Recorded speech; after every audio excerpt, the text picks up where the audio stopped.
Hello, xin chào các bạn đã quay trở lại với review 5 phút. Như vậy, sau hành trình 5 năm phát sóng, Đấu La Đại Lục phần 1 đã kết thúc. Những tưởng phải rất lâu sau nhà sản xuất mới phát hành phần 2 thì thật bất ngờ, ngay khi kết thúc phần 1 để nối tiếp thành công vang dội, nhà sản xuất đã ngay lập tức công bố lịch chiếu phần 2 của Đấu La Đại Lục. Không chỉ vậy, hàng loạt trailer vô cùng hấp dẫn cùng kỹ xảo quay vô cùng đẹp mắt cũng đã được nhà sản xuất liên tiếp tung ra. Và tất nhiên rồi, đặc biệt nhất vẫn là tạo hình nhân vật trong sử lai khắc thức quái đời tiếp theo trong Đấu La Đại Lục 2. Có thể nói, đây sẽ là một sự lột xác hoàn toàn mới về nhân vật cũng như diễn biến, khác hẳn với phần 1. Thực tế, nó chỉ còn một chút liên quan mà thôi. Và để tìm hiểu kỹ hơn về lịch chiếu cũng thông tin về thành viên trong thất quái trong phần 2, hãy theo dõi hết video này các bạn nha! Đầu tiên, theo như trailer mới nhất vừa được nhà sản xuất tung ra, chúng ta đã ngay lập tức bắt gặp hình ảnh của Hòa Thái Đầu, một thành viên trong thất quái đời tiếp theo. Có thể nói, anh chàng này là một người rất tình cảm, tính cách thẳng thắn. Thứ mà Hòa Thái Đầu am hiểu nhất chính là hồn đạo khí, thứ vũ khí đã làm nên tên tuổi của Nhật Nguyệt Đế Quốc, một đế quốc vô cùng hùng mạnh. Sở hữu vũ hồn thực vật hệ phụ trợ, Hòa Thái Đầu sau đột phá phong hào Đấu La liền lấy hiệu là Hủy Diệt Đấu La. Và sở dĩ anh ấy lấy danh hiệu này làm tên gọi của mình cũng chính vì thứ vũ khí trong tay anh ấy tạo ra, đó chính là hủy diệt. Có thể nói, Hòa Thái Đầu chính là người cực kỳ am hiểu về hồn đạo khí. Bởi vậy, mỗi hồn đạo khí mà anh ấy tạo ra, nó đều mang sức mạnh hủy diệt. Tiếp theo, sau Hòa Thái Đầu chính là Bối Bối, lão đại trong sử lai khắc thức quái. Anh chàng này xuất thân từ gia tộc Lam Địa Bá Vương Long. Thế nhưng, anh ấy lại không sở hữu vũ hồn Lam Địa Phách Vương Long để khí phách như những thành viên trong gia tộc. Ngược lại, giống như người ông của mình là Mục Ân, sau khi vũ hồn thức tỉnh hoàn toàn, nó đã biến dị thành Quang Minh Thánh Long. Bởi vậy, sau khi trở thành phong hào Đấu La, anh ấy đã lấy hiệu là Long Thần Đấu La, giống với người ông đạo khuất của mình.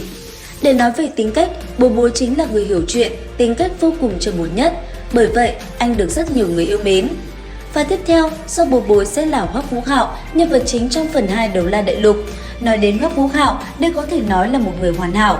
Hoàn hảo không chỉ bởi tính cách, suy nghĩ của cậu thiếu niên này cũng vô cùng thấu đáo. Chính vì vậy, con gái Đường Tam đã đem lòng yêu say đắm. Ban đầu, Hoắc Vũ Hạo sở hữu cho mình vũ hồn bản thể là Linh Mâu. Trải qua thời gian, nhờ có sự trợ giúp của Thiên Mộc Băng Tằm, hồn thú 100 vạn năm, Hoắc Vũ Hạo đã có cho mình thêm một cái vũ hồn nữa, đó chính là Băng Đế Thích Hoàng Hạt hệ cường công. Chưa hết, nhờ có vận may, Hoắc Vũ Hạo còn được Y Lão, Y Lai Khắc Tư trợ giúp. Bởi vậy, cậu ấy còn có được thêm một cái võ hồn, đó chính là Tứ Linh Thánh Pháp Thần, vũ hồn cực kỳ đặc biệt. Bởi vậy, nó chỉ có một cái hồn hoàn duy nhất. Có thể nói, nhắc đến Hoắc Vũ Hạo có quá nhiều nội dung cực kỳ đặc biệt. Bởi vậy, mình sẽ làm video chi tiết về Hoắc Vũ Hạo ở phần sau nha.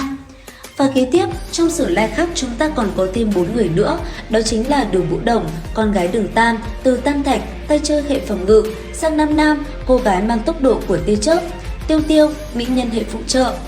Về những người này, nhà sản xuất chưa tung ra hình ảnh chính thức, bởi vậy ở video sau chúng ta sẽ tìm hiểu kỹ hơn nha mọi người. Kế tiếp, sau thất quái, một người cực kỳ thân thiết với nhân vật chính và cũng là người yêu của Bối Bối, lão đại trong thất quái, đó chính là Đường Nhã, chủ nhân của đường môn 10 vạn năm sau.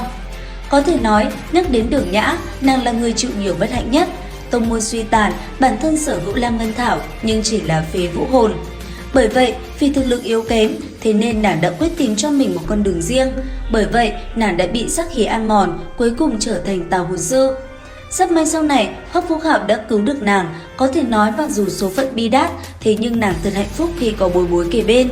Và sau này, cũng nhờ có Bối Bối và Hoắc Vũ Hạo, đường môn đã lại một lần nữa phục hưng và trở lại thời kỳ cực thịnh như ban đầu. Có thể nói, qua những đoạn trailer mới nhất mà nhà sản xuất vừa tung ra, chúng ta đã có được một cái nhìn khái quát về Đấu La Đại Lục 2 rồi đúng không? Vậy thì còn chần chờ gì nữa? Thứ Bảy ngày 17 tháng 6 tới đây, hãy bật ngay điện thoại lên để xem Đấu La Đại Lục 2 các bạn nha! Hiện tại, chưa có thông tin ngày đầu tiên sẽ chiếu mấy tập, thế nhưng nếu có, mình sẽ thông báo ngay để các bạn cùng biết nha! Video đến đây là hết, xin chào và hẹn gặp lại các bạn ở những video tiếp theo!